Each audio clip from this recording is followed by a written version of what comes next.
नमस्कार मंडळी, crispies vlog या आपल्या चॅनलमध्ये आपणा सर्वांचं अगदी मनापासून स्वागत आहे. उच्च कोलेस्ट्रॉल, उच्च रक्तदाब आणि मधुमेह असलेल्या रुग्णांनो कृपया लक्ष द्या. जर तुमचं वय 60 वर्षांपेक्षा जास्त असेल तर आजच या 5 गोष्टी फेकून द्या. हे ते जीवघेणे आजार आहेत जे तुमच्या जेवणाच्या टेबलावर बसून हळूहळू तुमच्या शरीराचा नाश करत आहेत. दवाखान्यामध्ये येणारे असंख्य वृद्ध रुग्ण अनेकदा विचारतात की डॉक्टर, मी रुग्णालयाने दिलेली औषधे न चुकता वेळेवर घेतली आहेत, मग माझं शरीर सुन्न का झालं आहे, माझी छाती जड का वाटते आणि माझं डोकं का गरगरतं. मी तुम्हाला 75 वर्षीय रमेश काका यांची कहाणी सांगते. रमेश काका त्यांच्या परिसरामध्ये त्यांच्या आरोग्यासाठी ओळखले जात होते. ते दररोज सकाळी जवळच्या टेकडीवर फिरायला जात आणि रुग्णालयाने दिलेली उच्च रक्तदाब आणि मधुमेहाची औषधे अगदी वेळेवरती घेत असत. स्वतःची उत्तम काळजी घेण्याचा त्यांना अभिमान होता. पण एके दिवशी टेकडी चढत असताना त्यांना चक्कर आली आणि तेव्हा ते कोसळले. सुदैवाने जवळच्या लोकांच्या मदतीने ते आपत्कालीन विभागात पोहोचले, पण तपासणीचे निकाल धक्कादायक होते. त्यांच्या कोरोनरी धमन्यांच्या 3 मुख्य शाखांपैकी 2 पूर्णपणे बंद झाल्या होत्या आणि जर त्वरित शस्त्रक्रिया केली नाही तर त्यांचा जीव धोक्यात होता. हॉस्पिटलच्या बेडवर पडून रमेश काका स्वतःच दुःख व्यक्त करत होते. त्यांनी स्वतः विचारलं की मी इतक्या नियमितपणे औषधं घेत असतानाही माझ्या रक्तवाहिन्यांची अशी अवस्था कशी झाली. जेव्हा मी त्यांच्या रोजच्या खाण्याच्या सवयी एक एक करून तपासल्या तेव्हा खरा गुन्हेगार लगेच समोर आला. व्यायामानंतर ते पीत असलेले गोड पेय, कंटाळा आल्यावर खात असलेले स्नॅक्स आणि जेवणात आवडीने खाल्ले जाणारे हॅम व सॉसेस. मंडळी, ही फक्त रमेश काकांची कहाणी आहे का? आकडेवारीनुसार भारतातील दर 5 व्यक्तींपैकी 1 व्यक्ती उच्च रक्तदाब, मधुमेह किंवा उच्च कोलेस्ट्रॉल यांपैकी किमान 2 आजारांनी ग्रस्त आहे. मधुमेह असलेल्या 10 पैकी 8 पेक्षा जास्त लोकांना रक्तदाब आणि कोलेस्ट्रॉलच्या समस्याही असतात. पण खरी भीतीदायक गोष्ट ही आहे की 10 पैकी 2 व्यक्तीसुद्धा या तिन्ही आजारांवरती योग्य नियंत्रण ठेवून त्यांना सामान्य मर्यादेत ठेवू शकत नाही. तुम्हाला माहीत आहे का असं का होतं? कारण औषधं केवळ तात्पुरते रक्तदाब कमी करतात, ती रक्तवाहिन्यांची पुनर्निर्मिती करत नाही. रक्तदाबाची औषधे रक्तदाब कमी करू शकतात, पण ती आधीच कडक झालेल्या रक्तवाहिन्यांच्या भिंतींना मऊ करू शकत नाही. मधुमेहाची औषधे रक्तातील साखरेची पातळी नियंत्रित करू शकतात, पण ती सुजेमुळे आधीच खराब झालेल्या रक्तवाहिन्यांच्या आतील आवरणावर उपचार करत नाही. सरते शेवटी यावरचा उपाय तुम्ही खात असलेल्या आहारातच आहे. औषधे घेत असतानाच रक्तवाहिन्यांना नुकसान पोहोचवणारे पदार्थ खाणं म्हणजे गळकी बादली भरण्यासारखं आहे. जळत्या घरामध्ये एका बाजूने पाणी आणि दुसऱ्या बाजूने पेट्रोल ओतण्यापेक्षाही हे अधिक धोकादायक आहे. कल्पना करा, ज्या गोष्टी तुम्ही आरोग्यासाठी फायदेशीर आहेत असं मानून खात होता त्याच गोष्टी मुळात तुमच्या रक्तवाहिन्यांना नष्ट करत आहे. हे जेव्हा तुमच्या लक्षात येईल तेव्हा तुम्ही किती खचून जाल. आज मी ज्या 5 पदार्थांचं वर्णन करणार आहे ते शरीरासाठी सरळ हानिकारक आहेत, त्यामुळे त्यांची पातळी कमी करण्याचा प्रश्नच येत नाही. ही एक जीवन वाचवणारी आज्ञा आहे. जे विषारी पदार्थ सध्या तुमच्या रक्तवाहिन्यांसोबत पोखरत आहे त्यांचं सेवन ताबडतोब थांबवा. रमेश काका यांनीही उल्लेख केलेल्या या 5 गोष्टी त्यांच्या आहारातून पूर्णपणे काढून टाकल्या. त्यानंतरच त्यांच्या रक्तवाहिन्यांची संख्या सामान्य झाली आणि त्यांना डोंगर चढण्याची ताकद परत मिळाली. आत्ताच तुमच्या स्वयंपाकघरामध्ये जा, रेफ्रिजरेटरचा दरवाजा उघडा आणि कपाटामध्ये डोकावून पहा. माझी खात्री आहे की आज मी गुन्हेगारांबद्दल सांगणार आहे. त्यापैकी किमान 2 ते 3 जण फ्रीजमध्येच लपलेले आहेत. ते तुमचं हृदय थांबवण्याआधी आणि तुमच्या मेंदूतील नसा तोडण्याआधी आजच त्यांना कायमचा निरोप द्या. मला विश्वास आहे की आजचा व्हिडिओ तुमच्या आणि तुमच्या कुटुंबाच्या मौल्यवान जीवांचं रक्षण करण्यासाठी एक मार्गदर्शक ठरेल. जर तुम्ही माझी कहाणी ऐकण्यास उत्सुक असाल तर कृपया स्क्रीनच्या खाली असलेलं लाईक बटन नक्की दाबा आणि कमेंट सेक्शनमध्ये 2 लिहा, जेणेकरून मला समजेल की आपल्या वडीलधाऱ्यांना खरोखरच निरोगी राहायचं आहे. तर चला, मी एक एक करून त्या भयंकर गोष्टी उघड करते ज्यांनी रमेश काका यांच्या रक्तवाहिन्यांना इतकं गंभीर नुकसान पोहोचवलं. पहिली गोष्ट ऐकून तुम्हाला कदाचित धक्का बसेल. तीच गोष्ट आहे जी तुम्ही तहान लागल्यावर विचार न करता घेता. पहिला निष्कर्ष साखरेपेक्षाही जास्त धोकादायक. लिक्विड फ्रुक्टोज असलेली सर्व पेये आणि सिरप आजच घेणं बंद करा. जेव्हा तुम्हाला तहान लागते किंवा आरोग्याच्या कारणास्तव तुम्ही फळांचा रस, स्पोर्ट्स ड्रिंक्स किंवा मग मिक्स कॉफी पिता, ही तुमच्या रक्तवाहिन्यांसाठी सर्वात क्रूर षडयंत्रे आहेत. रमेश काका यांच्यासाठी पर्वतावरून परतल्यानंतरचा एकमेव आनंद म्हणजे थंड स्पोर्ट्स ड्रिंक पिणं हा होता. पण तीच तर त्यांची समस्या होती. द्रव फ्रुक्टोज आपल्या शरीरामध्ये प्रवेश केल्यावर ग्लुकोजप्रमाणे ऊर्जेसाठी वापरलं जात नाही, तर ते थेट यकृताकडे जातं. यकृतामध्ये पोहोचल्यावर या कृत्रिम साखरेचे लगेचच ट्रायग्लिसराईड्समध्ये रूपांतर होते, जो एक प्रकारचा चरबीचा प्रकार आहे. ही चरबी रक्तात विरघळते, ज्यामुळे रक्त घट्ट होतं आणि रक्तवाहिन्यांच्या भिंतीवरती सूज येते. याहूनही अधिक भीतीदायक गोष्ट म्हणजे हे द्रव फ्रुक्टोज आपल्या मेंदूला पोट भरल्याचे संकेत पूर्णपणे रोखते. आपल्या शरीरामध्ये लेप्टिन नावाचं एक संप्रेरक असतं, जे आपल्याला सांगतं की आपलं पोट भरलं आहे, आता खाणं थांबवा. पण द्रव फ्रुक्टोज या संकेतात व्यत्यय आणतो. त्यामुळे प्यायल्यानंतरही तुम्हाला अधिक गोड खाण्याची इच्छा होते आणि अखेरीस तुमच्या रक्तवाहिन्यांना साखरेच्या असह्य बॉम्बचा सामना करावा लागतो. तहान लागल्यावर फक्त साधं पाणी किंवा चहा प्या, हे कधीही विसरू नका की जे लोक साखरयुक्त पेये पितात त्यांना रक्ताच्या गुठळ्या होण्याचा धोका असतो. दुसरं म्हणजे तुमच्या आहारातून ट्रान्सफॅट असलेले सर्व प्रक्रिया केलेले पदार्थ, प्रक्रिया केलेलं अन्न आणि तळलेले पदार्थ काढून टाका. थोडक्यात सांगायचं तर ट्रान्सफॅट म्हणजे प्लास्टिक फॅट. वनस्पती तेलामध्ये जबरदस्तीने हायड्रोजन मिसळून ते घट्ट करून हे बनवले जाते आणि आपल्या शरीरामध्ये या राक्षसी चरबीला पचवण्याची क्षमता नसते. जेव्हा कधी रमेश काका बाहेर जायचे तेव्हा ते बाजारात मिळणारे स्वादिष्ट समोसे आणि डोनट्स आवडीने खायचे. त्या कुरकुरीत स्वादिष्ट चवीचा खरा स्रोत ट्रान्सफॅट होतं. ही चरबी धोकादायक आहे, कारण ती आपल्या रक्तवाहिन्यांच्या आतील एंडोथेलियल पेशींना कायमस्वरूपी विकृत करते. रक्तवाहिन्यांना एक गुळगुळीत अस्तर असतं, जे रक्त सुरळीतपणे वाहण्यास मदत करतं. पण ट्रान्स फॅट्स त्याला चिकटतात आणि त्याची रचना बदलतात. एकदा विकृत झाल्यावर रक्तवाहिन्यांच्या भिंती पूर्वीसारख्या लवचिक कधीच होत नाही. फक्त ट्रान्स फॅट्स हा दुहेरी फटका देतात. ते वाईट कोलेस्ट्रॉल म्हणजे LDL वेगाने वाढवतात आणि चांगलं कोलेस्ट्रॉल म्हणजे HDL कमी करतात. जर तुम्हाला पॅकेजच्या मागे मार्जरिन किंवा शॉर्टनिंग असे लिहिलेले दिसले तर समजून घ्या की हे अन्न नाही, तर ही सिमेंटची पावडर आहे, जी तुमच्या रक्तवाहिन्यांमध्ये अडथळा निर्माण करत असते. तिसरा निष्कर्ष, पांढरा भात, पिठाचे पदार्थ आणि नूडल्स यांसारखे शुद्ध केलेले कर्बोदक पदार्थ तुमच्या ताटातून काढून टाका आणि संपूर्ण धान्यांचा स्वीकार करा. आपण मुख्य अन्न म्हणून जो पांढरा भात खातो तो म्हणजे फक्त साखरेचा एक गोळा आहे, ज्याचे बाह्य कवच काढलेलं असतं. रमेश काका यांचाही असा विश्वास होता की भातामुळे शक्ती मिळते. ते दररोज एक मोठा वाडगा पांढरा भात खात आणि नाश्त्यासाठी मऊ इडलीला प्राधान्य देत. पण हे शुद्ध केलेले कर्बोदक पदार्थ तोंडात जातात, साखरेच्या पाण्यामध्ये बदलतात. त्यांचं पचन इतक्या वेगाने होतं की त्यामुळे रक्तातील साखरेमध्ये अचानक वाढ होते, ज्याला ब्लड शुगर स्पाइक म्हटलं जातं. या क्षणी आपल्या रक्तवाहिन्यांना साखरेच्या पाण्यामध्ये बुडत असल्यासारखी वेदना जाणवते. जेव्हा रक्तातील साखर अचानक वाढते तेव्हा आपलं शरीर ती नियंत्रित करण्यासाठी मोठ्या प्रमाणामध्ये इन्सुलिन सोडतं. या वारंवार होणाऱ्या प्रक्रियेमुळे स्वादुपिंड थकतं आणि उरलेली साखर पोटावरील चरबी किंवा रक्तवाहिन्यांमधील दाह यांच्या रूपामध्ये जमा होतं. आपण भात खाणं सोडू शकत नसल्यामुळे आपल्याला पांढऱ्या भाताऐवजी तपकिरी भात किंवा लापशी खावी आणि नूडल्सऐवजी नाचणी किंवा गव्हाच्या शेवयांची निवड करावी. मऊ आणि स्वादिष्ट चवीच्या मोहामध्ये पडून आपल्या मौल्यवान रक्तवाहिन्यांना साखरेच्या पाण्यात बुडवू नका. मंडळी, जर तुम्ही आतापर्यंत सांगितलेल्या या 3 गोष्टींचं योग्यरित्या पालन केलं तर रमेश काका यांच्याप्रमाणे ऑपरेशन टेबलवर जाण्याची शोकांतिका मोठ्या प्रमाणात टाळता येऊ शकते. हा पर्याय नाही, तर ही एक गरज आहे. जर तुम्हाला आजचे माझे शब्द खरोखरच महत्त्वाचे वाटत असतील तर हा व्हिडिओ तुमच्या प्रियजनांसोबत त्वरित शेअर करा. तुम्ही पाठवलेलं एक शेअर बटन एखाद्या मित्राचा किंवा एखाद्या भावंडाचा बंद झालेल्या रक्तवाहिन्या मोकळ्या करून त्यांना जीवनदान ठरू शकतं.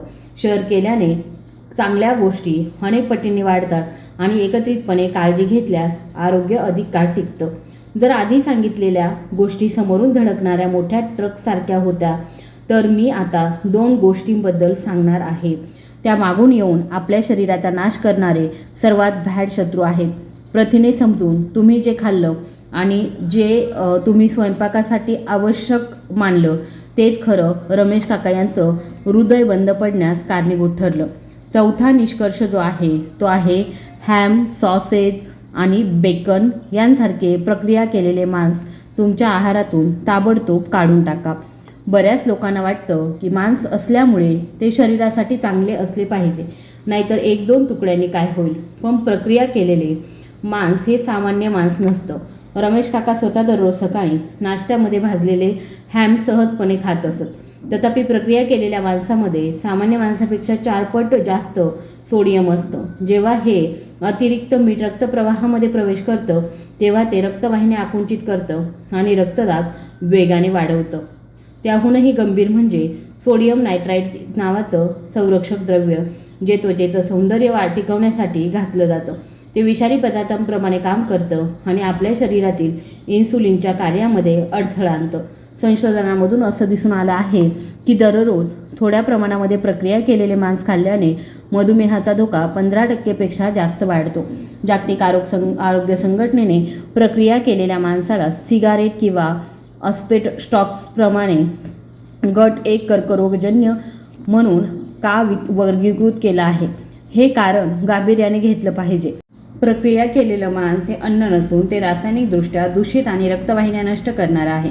5वा निष्कर्ष, पुन्हा वापरलेलं तळण्याचं तेल किंवा उघडल्यानंतर बराच काळ साठवून ठेवलेलं आणि खवट वास येणारं तेल कधीही वापरू नका. तेल वाचवण्यासाठी आणि ते पुन्हा वापरण्यासाठी आपण अनेकदा तळल्यानंतर उरलेलं तेल बाजूला ठेवतो. तथापि उच्च तापमानावरती गरम केलेलं तेल हवेच्या संपर्कात आल्यावर त्यात ऑक्सिडेशन नावाचा एक विनाशकारी रासायनिक बदल होतो. या प्रक्रियेमध्ये तयार होणारा विषारी पदार्थ, ज्याला पेरोक्साईड लिपिड म्हणतात, रक्तप्रवाहामध्ये प्रवेश करतो आणि वाईट कोलेस्ट्रॉलला खूप लहान आणि कठीण स्वरूपामध्ये रूपांतरित करतो. याला वैद्यकीय भाषेमध्ये SAD-LDL म्हणून ओळखलं जातं.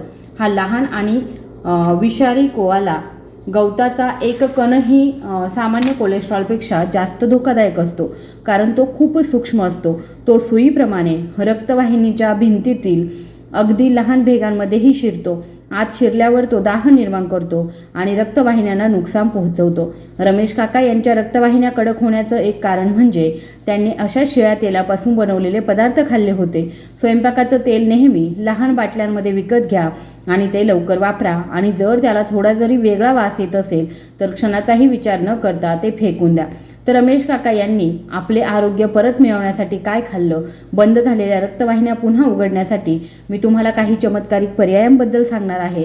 सर्वप्रथम, प्रक्रिया केलेल्या मांसाऐवजी तेलकट मासे खा.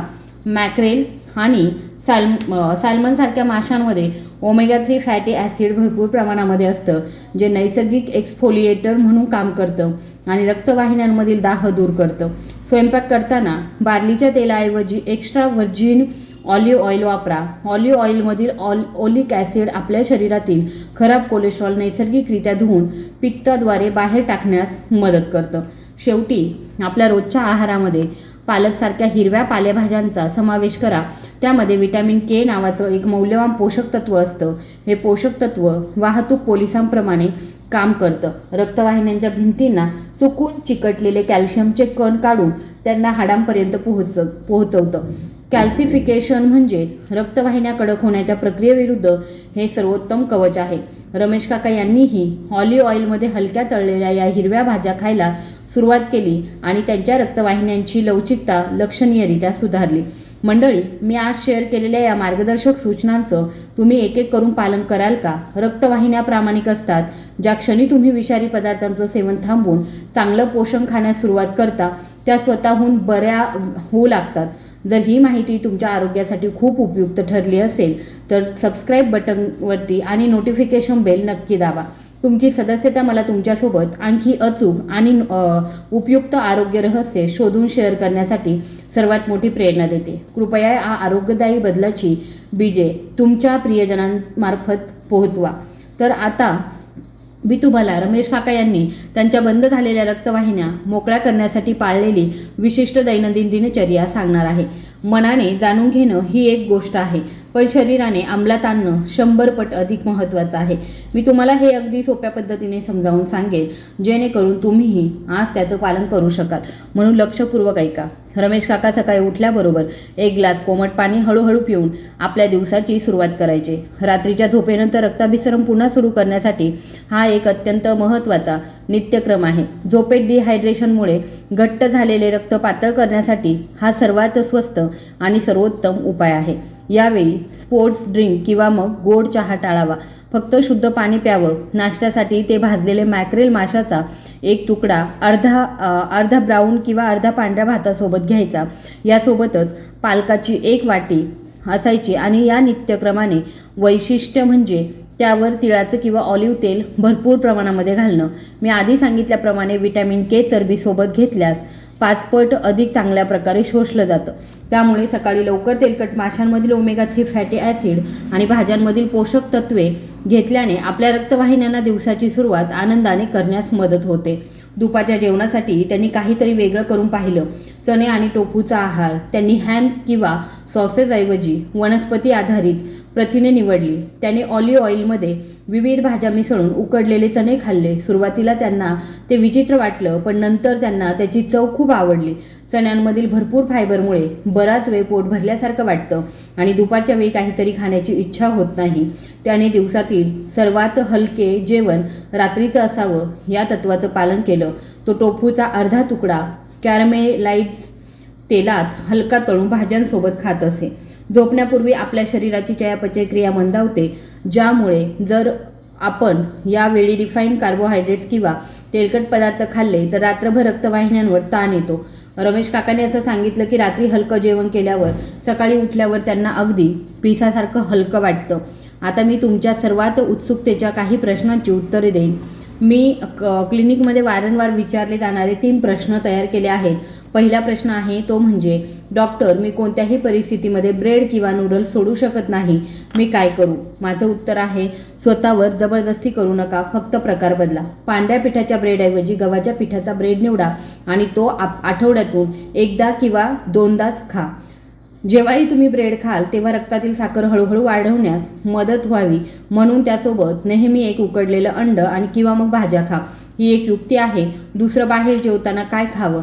अशावेळी सर्वप्रथम ग्रिल फिश असलेली प्लेट शोधा. जर तुम्ही ग्रेव्ही किंवा सूप खात असाल तर ग्रेव्ही सोडून द्या आणि फक्त घन पदार्थांवर लक्ष केंद्रित करा. चायनीज किंवा वेस्टर्न जेवण खाताना सॉस वेगळे मागवा आणि ते फक्त थोड्या प्रमाणामध्ये वापरण्याचा सराव करा. पेयांसाठी थंड पाणी किंवा ग्रीन टी पुरेसा आहे. तिसरं, कुटुंबातील सदस्य त्यांना काही उपयोग होत नाही की आणि एकट्याने स्वयंपाक करणं कठीण आहे. अशा परिस्थितीमध्ये रमेश काका यांच्याप्रमाणे आधी स्वतःमध्ये बदल घडवून आणणं हा सर्वात जलद मार्ग आहे.